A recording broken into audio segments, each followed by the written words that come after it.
दोस्तों, किसने सोचा था कि कभी ऐसा भी वक्त आएगा कि महीने की शुरुआत होते ही हमें बहुत सारे नए नए नियमों का सामना करना पड़ेगा। एक तारीख आते ही हमारे सामने बहुत सारे नए नए नियम आने लगते हैं। 1 अक्टूबर हो चुका है और इस बार भी बहुत सारे नए नियम हमारे ऊपर लागू कर दिए गए हैं। अनलॉक 5 के तहत कुछ नए नियम आए हैं, सरकार की गाइडलाइन आई है, वो मैं आपके सामने रखने वाला हूँ। आप लोग आराम से इस वीडियो को पूरा देख लेना, क्योंकि बहुत सारी ऐसी फेक वीडियो भी अब आने वाली हैं। जैसे ही अनलॉक की या लॉकडाउन की कोई गाइडलाइन आती है तो फेक वीडियो का दौर जारी हो जाता है। इस वीडियो में मैं एक एक बात आप लोगों के सामने अच्छे से रख दूंगा कि पूरा महीना आपको कैसे गुजारना है। इसके अलावा मुसलमान भाइयों के लिए हज को लेकर भी ये खबर आ रही है। सरकार ने हज करने के लिए भी कुछ नए नियम बनाए हैं, जिसके तहत अब हज करने वालों के सामने थोड़ी सी मुश्किल पेश आ सकती है। केंद्र सरकार ने कल अनलॉक 5 की गाइडलाइन जारी की है। उसमें नया तो कुछ नहीं हुआ है, जो कुछ था वैसा ही है, लेकिन 15 अक्टूबर से 50% लोगों के साथ सिनेमा घर खोल दिए जाएंगे। अब आप मूवी देख सकते हैं सिनेमा घरों में जाकर। 15 अक्टूबर से 50% लोग सिनेमा घर में बैठ सकते हैं। अगर 100 लोगों के बैठने की जगह है तो 50 लोग उसमें बैठ सकते हैं। इसके अलावा सरकार ने कुछ नया नहीं किया है। स्कूल, कॉलेज, कोचिंग सेंटर वगैरह को लेकर भी 15 अक्टूबर से सरकार कुछ निर्णय लेगी। 15 अक्टूबर से केंद्र शासित प्रदेश और राज्यों को ये अधिकार दिया गया है कि वो सोच विचार करें कि स्कूल खोलना है या नहीं खोलना है। तो देखते हैं कि कौन कौन से राज्य 15 अक्टूबर से स्कूल खोलने का निर्णय लेते हैं। मदरसों की भी यही बात है, जब स्कूल कॉलेज खोलेंगे तभी मदरसे खोलेंगे। मतलब जितने भी शैक्षिक संस्थान हैं वो जब भी खोलेंगे तो एक साथ खोलेंगे। ऐसा नहीं है कि स्कूल कॉलेज खुल जाए मदरसे ना खोलें। काफी सारे लोग मदरसे के बारे में पूछते रहते हैं। तो जब स्कूल कॉलेज खोलेंगे, शैक्षिक संस्थान खोलेंगे, कोचिंग सेंटर वगैरह, तभी जो है मदरसे भी खुल पाएंगे। बाकी अनलॉक 5 की गाइडलाइन में कुछ भी ऐसा नहीं है जो मैं आपके सामने रख सकूं। उत्तराखंड से यह खबर आ रही है कि उत्तराखंड के अंदर जो वाहन चलते थे, सार्वजनिक वाहन, प्राइवेट बस हो गई, विक्रम ऑटो हो गया, या बहुत सारी ऐसी मैजिक वगैरह चलती थी, वहां पर अभी तक क्या हो रहा था कि ज्यादा सवारी बनने की वहां पर इजाजत नहीं थी। 50% सवारियों के साथ ही वो वाहन चल रहे थे। सोशल डिस्टेंसिंग निभाते हुए इन वाहनों को चलाया जा रहा था।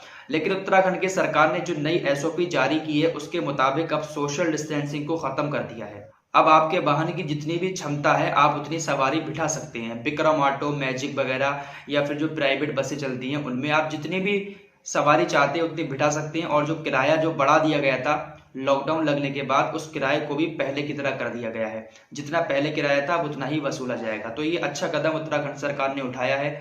सरकार को समझ में आ गया कि सोशल डिस्टेंसिंग निभाते निभाते इंसान कंगाल हो जाएगा, तो इस वजह से उन्होंने ये कदम उठाया है। और उत्तराखंड का थोड़े हालात भी ठीक है, वहां पर इतने मरीजों की संख्या भी नहीं आ रही है। तो ये उन लोगों के लिए काफी अच्छा है जो प्राइवेट वाहन चलाते हैं, सवारियां ढोते हैं।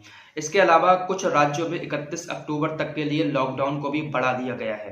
तमिलनाडु के अंदर 31 अक्टूबर तक लॉकडाउन को बढ़ाया गया है, लेकिन सख्ती वाला लॉकडाउन नहीं है। जो कंटेनमेंट जोन है वहां पर सख्ती वाला लॉकडाउन लगा रहेगा, लेकिन और जो जगहें हैं वहां पर नॉर्मली लॉकडाउन है। ऐसा नहीं है बिल्कुल पूरी तरीके से छूट है, जैसे और राज्यों में मिल चुकी है, आप किसी भी वक्त कहीं पर भी चले जाएं।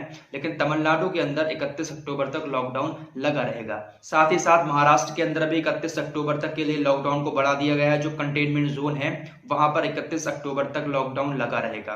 केंद्र सरकार ने एक बात और कही है कि कंटेनमेंट जोन से बाहर कोई भी राज्य लॉकडाउन नहीं लगा सकता। अगर लॉकडाउन लगाना है तो पहले केंद्र सरकार से इजाजत लेनी पड़ेगी। जैसे कि यूपी में हूं मैं, तो यहाँ पर सब कुछ खुला हुआ है। जिस एरिया में मैं हूं यहाँ पर कोई कंटेनमेंट जोन नहीं है। तो अगर सरकार यहाँ पर लॉकडाउन लगाना चाहती है किसी भी तरीके का, तो पहले केंद्र सरकार से इजाजत लेनी पड़ेगी, उसके बाद ही लॉकडाउन लगाया जाएगा। बाकी इतना कुछ खास नहीं है इस अनलॉक की गाइडलाइन में। आप फेक वीडियो से दूर रहना। आपके सामने बहुत सारी ऐसी वीडियोज आएंगी कि लॉकडाउन बढ़ गया, ये हो गया, वो हो गया।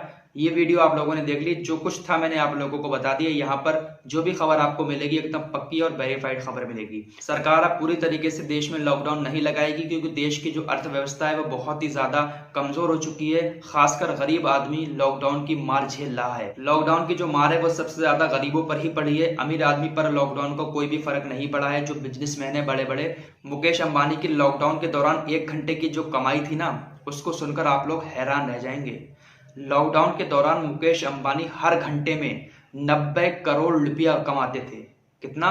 90 करोड़ रुपया हर घंटे में मुकेश अंबानी की कमाई थी लॉकडाउन के दौरान।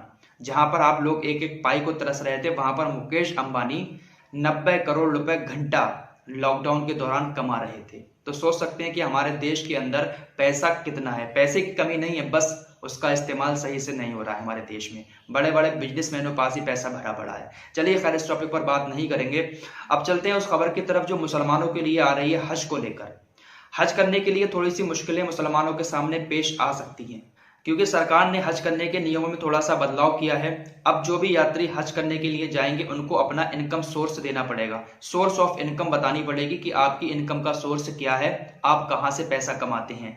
आप जो हज के लिए जा रहे हैं ये पैसा आपने कहां से कमाया है, ये बात आपको सरकार को बतानी पड़ेगी। और साथ ही साथ आपको अपना इनकम टैक्स रिटर्न भी फाइल करना पड़ेगा। इनकम टैक्स फाइल रिटर्न करने के बाद आपको अपना सर्टिफिकेट लेकर ही फॉर्म भरना पड़ेगा। जो आप फॉर्म भरेंगे उसमें आपका इनकम टैक्स रिटर्न जो फाइल किया है उसका सर्टिफिकेट लगेगा, उसके बाद ही आप हज के लिए अप्लाई कर पाएंगे। सरकार के नए नियम के मुताबिक 2021 से जो हज करने जाएंगे या जो भी यात्राएं होंगी धार्मिक यात्राएं, तो उसमें 2 लाख से ऊपर की जो यात्रा होगी उन यात्राओं में इनकम टैक्स रिटर्न फाइल करना पड़ेगा। 2 लाख से ऊपर जिन यात्राओं में खर्चा आता है धार्मिक यात्राओं में, उसमें इनकम टैक्स रिटर्न फाइल आप लोगों को करना ही पड़ेगा, वरना आप लोग हज करने नहीं जा पाएंगे। ये नियम हमारे पड़ोसी देश नेपाल, बांग्लादेश, पाकिस्तान में लागू नहीं है, लेकिन भारत सरकार ने ये नियम लागू कर दिया है कि 2 लाख से ऊपर वाली कोई भी यात्रा होती है जो धार्मिक यात्रा है, उसमें आपको अपना इनकम टैक्स फाइल रिटर्न करना ही पड़ेगा और सरकार को दिखाना पड़ेगा। अगर आपने इस नियम की अवहेलना की तो आपके ऊपर 1000 से लेकर 10,000 तक का जुर्माना भी लगा सकती है सरकार।